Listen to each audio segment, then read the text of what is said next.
Okay, so you've shared some really rich sources this time, and it's fascinating as we looked through them how these two main ideas just keep popping up. Yeah, they really thread through everything, don't they? Totally. It's this interplay between understanding your place, in the grand scheme of things, getting some real perspective, Right. and then also building up this kind of inner resilience, like a groundedness for navigating, well, life. Exactly, that groundedness. So we're sort of framing this deep dive around those two concepts.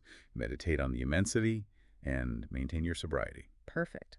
Let's dive into that first one then. Meditate on the immensity. Your sources bring up this amazing experience John Muir had way back in 1879 in Alaska. Yeah, Glacier Bay, it's a really striking starting point. It really is. He talks about this deep feeling of connection, like he was seeing the world's heartbeat almost. Witnessing the whole system. Yeah, seeing the entire ecosystem, that whole circle of life just happening. His journal from back then, it glows with this sense of being, I think he said, warmed and quickened into sympathy with everything. Taken back into the heart of nature. It's powerful language. It is. He described the tides, the streams, forests, even tiny insects, animals, people, all just bursting with beauty and life and glad, rejoicing action. It really makes you pause. It does. And the key takeaway there, I think, is that actively seeking out those moments, contemplating the scale of nature, can be this powerful antidote. An antidote to feeling swamped by our own stuff. Exactly, your immediate worries. What's really interesting is how that feeling Muir had, it lines up with some really old ideas, doesn't it? Yeah. Philosophical traditions. Oh, absolutely. You see it with the Stoics, for instance. Yeah. They had this concept, sympatheia. Sympatheia. Yeah, it basically means this feeling of being fundamentally connected to everything, the whole cosmos. And then there's the philosopher Pierre Hadot. He talks about an oceanic feeling, that sense of belonging to something way, way bigger than yourself. Realizing that our own human stuff is just tiny, like a speck. An infinitesimal point in the immensity, as Hadot put it. It's ancient wisdom, really, saying that seeing our small place is key for, inner peace. Right. And when you get that kind of perspective shift, it kind of forces you to ask the big questions. Yeah. Definitely. Like, who am I actually? What am I really doing here? What's my role in all this? It's such a contrast to the daily grind. Precisely. But the tricky part, and your sources point this out really well, is how easily we lose touch with those deeper questions, especially when we get, successful, materially speaking. Right. The busyness, the stress. The constant pressure, feeling like you're the center of it all, the endless distractions. They all just kind of push us to focus narrowly on the immediate, off the superficial. And then you've got the ego, right? That little voice saying our worth is all about doing stuff, being noticed. But the material you shared suggests when we get stuck in that bubble, we actually lose out. We get isolated, cut off from the bigger picture. And what's really insightful is how the sources talk about that. That underlying feeling of emptiness that can come even with big success. Like something inside just withers away. Kind of. When we're cut off from something bigger than just us, our ambitions, we lose touch with traditions, community, whatever gives us that deeper grounding. Ego sort of filters out the beauty, the history all around us. It sounds like being on a hamster wheel, Totally. running and running, but just ending up exhausted and hollow. So, okay, what can we actually do about it? Your sources had some practical ideas. They did. One thing they mention is deliberately going to places with real historical weight. Like battlefields, ancient ruins. Exactly. Places where you can almost feel the presence of generations before you. Standing there among the ruins or statues, you realize how similar people have always been. Yeah, the human experience feels constant, despite everything changing. It's that strong sense of continuity. Others lived, struggled, left their mark right where you're standing. Makes your own worries seem, well, less huge. There's that great Emerson quote, something like, every man is a quotation from all his ancestors. That's the one. Yeah. A powerful reminder we're all part of this ongoing story. Yeah.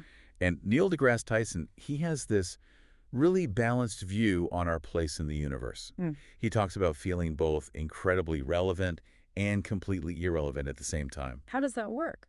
He says, when I look up in the universe, I know I'm small, but I'm also big. Oh. I'm big because I'm connected to the universe and the universe is connected to me. But the key thing, he stresses, is never forgetting which one is bigger. And which one's been around longer? Crucially, yes. That's profoundly grounding. It makes so much sense then why all these great leaders and thinkers, throughout history, they actively sought out quiet time in nature. Stepping away from the noise. Yeah, the bustle of everyday life to get that bigger view. It's in the quiet moments they could hear that deeper voice guiding them. And that ties right into creativity. Your sources suggest real creativity needs you to be receptive, open, able to recognize what matters. Which is hard if you think the world revolves around you. Exactly. Ego gets in the way of that open awareness. So by making space, by Mhm. consciously pushing the ego aside just for a bit. Other, more important things can come into focus. Your perspective widens. You see connections you missed before. It's kind of mind-blowing when you think about how disconnected we can be from just the scale of time. Oh, totally. The sources had some wild examples. Like the woolly mammoths. Yeah. Still around when the pyramids were being built. It's almost impossible to grasp. Or Cleopatra living closer to us than to the pyramid builders. Right. It messes with your timeline. And finding lion bones under Trafalgar Square in London. It just shows how much things change, how what seems permanent now is just a snapshot. And that 6 degrees of separation thing, Obama to George Washington in 6 steps. Shows how interconnected history really is, even across centuries. Even boring stuff like the UK government still paying off 18th century debts today. A direct line to the past. These examples really hammer home how different the world looks over time. But crucially, the sources also point out what doesn't change much. Basic human nature. Yeah, that's the flip side. We tend to think our time is completely unique, unprecedented. Right. But the sources remind us, people back then, their core experiences, joys, sorrows, hopes, fears, they were fundamentally like ours, just because the photos are black and white. Doesn't mean their lives weren't just as vivid. Which leads to the challenge of humility, right? Especially if you're successful, Muhammad Ali's line. It's hard to be humble when you're as great as I am. Yeah, it perfectly captures that difficulty. So true. And the sources suggest we need to actively seek out things that puncture that inflated ego. Like sensory deprivation tanks, or just walking by the ocean at night. Exactly. Those experiences that make you feel small, that recalibrate your sense of self pretty fast. They're humbling. It's about actively chasing that cosmic sympathy idea, like William Blake's poem. To see a world in a grain of sand and a heaven in a wildflower. Yes. That feeling of being connected to everything. It makes the petty ego stuff seem, well, petty. Yeah, completely insignificant. So deliberately put yourself in situations where you feel vulnerable. Yeah. Exposed to the elements. It reminds you how pointless constant competition really is. Connect with the infinite. Dissolve that feeling of being separate. Exactly. Reconcile with reality. And the advice is, when you feel yourself getting puffed up again, go do it again. Repeat the dose. yeah, keep that perspective fresh. Okay, great. Let's shift gears then to the second big idea. Maintain your sobriety. And the main example here is maybe surprising. Angela Merkel. Yeah, she really is. Yeah. The sources paint her as almost the opposite of our typical image of a powerful leader. How so? Plain, modest, quiet. Apparently not very interested in the usual perks and displays of power. And the argument is that very sobriety, that lack of being, drunk on ego or power or her position. That's the key. That's the argument, yeah. That it was the foundation of her huge popularity and influence. Which seems counterintuitive. It really does. There's that story about her as a kid on a high diving board. Yeah. She apparently took ages, really studied it, thought about the jump, didn't rush, wasn't reckless, but wasn't paralyzed by fear either. Just cautious, deliberate. Exactly. And that seems to have been her style throughout her career. It connects to her advice later. Fear is a bad advisor. It makes you question the whole idea that success needs constant high energy fueled by ego. Is that really sustainable? The sources definitely question it. Seems like maybe not. Well, the ego tends to tell us we're invincible, right? That we have endless energy. But reality always bites eventually. So Merkel is like the tortoise in the fable. That's how she's presented. Slow and steady, but achieving amazing, lasting success in the end. Her path wasn't exactly meteoric, was it? Not at all. One beer after the Berlin Wall fell, then back to work. Became a respected physicist. Didn't jump into politics until later. Became chancellor in her 50s. It's such a contrast to our obsession with instant success, climbing the ladder fast. Totally. And that steadiness, that inner balance, it seems to have served her incredibly well, even under pressure, like that famous incident with Putin and his dog. Right, where he tried to intimidate her. And she just didn't flinch. Apparently, he ended up looking awkward. It shows her clear-headedness, keeping her cool. Whereas a lot of leaders might react boldly, make a big statement, draw a line. Maybe grandstand a bit. Yeah. But the sources suggest that's often ego talking, not strategy. It can just escalate things. Merkel's approach is described differently. Firm, yes, but also quiet, clear, patient, willing to compromise on almost anything. Except her core principles. Exactly, that's key. And that willingness to compromise, grounded in principles, is presented as part of her sobriety, her self-command. Yes. The argument is that's how she got to be so powerful and stayed powerful for so long. It makes me think of Marcus Aurelius, wrestling with the temptations of being emperor. Yeah. Always trying to fight to be the person philosophy tried to make you. It's that constant conscious effort, isn't it? Staying grounded despite the pressure. And there's that great little ritual from the Zen philosopher Zhigan.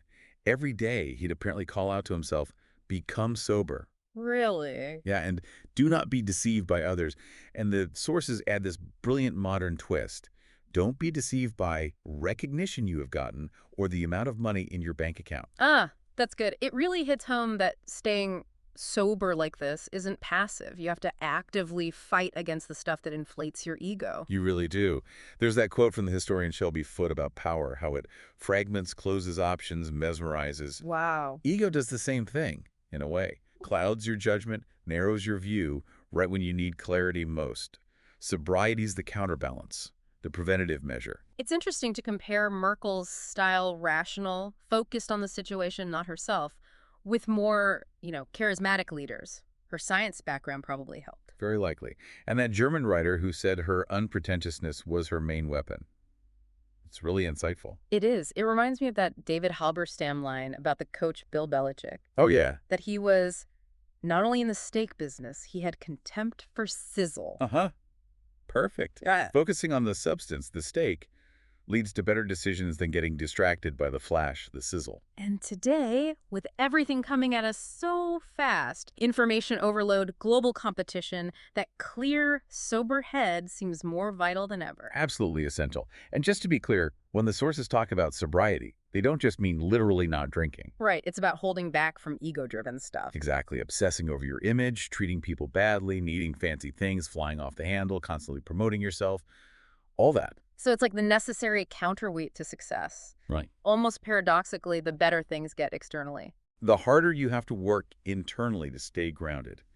That James Bassford quote is great, needing a strong constitution to withstand repeated attacks of prosperity. Attacks of prosperity, love it. And it subtly nods to that old idea, living happily by living hidden. Merkel is a visible example, but the sources remind us there's probably a huge silent majority of successful people. Who just live normal lives, stay private. Yeah. Avoid the spotlight precisely because they want to keep that sobriety, keep focused on their work, not the hype. That's a powerful thought. People achieving big things, but choosing anonymity to protect their inner balance. It really suggests that maybe real, lasting fulfillment isn't about chasing external applause or fancy titles. But about cultivating that inner groundedness, self-awareness. Exactly. So wrapping this up then, the core message from your sources feels really clear. These two ideas, meditate on the immensity and maintain your sobriety, they're totally linked. Deeply intertwined. Getting that wider perspective, seeing our small place in the cosmos, it helps deflate the ego, right? Takes the air out of it. And then keeping that sober, ego-free approach helps us navigate the world and success with more clarity, more peace. Beautifully put. So for everyone listening, maybe take a moment to reflect. Where in your life could getting a bit more perspective, seeing the immensity, bring some clarity? And how might cultivating a bit more of that inner sobriety, that clear head, free from ego's pull, lead to fulfillment that actually lasts? Good questions to ponder. And one final thought to leave you with. Just imagine, what if more leaders, more people everywhere really practice this dual thing of cosmic awareness and grounded self-management? What kind of world could that be? Something to think about. We really hope this deep dive has given you some valuable things to consider. Until next time.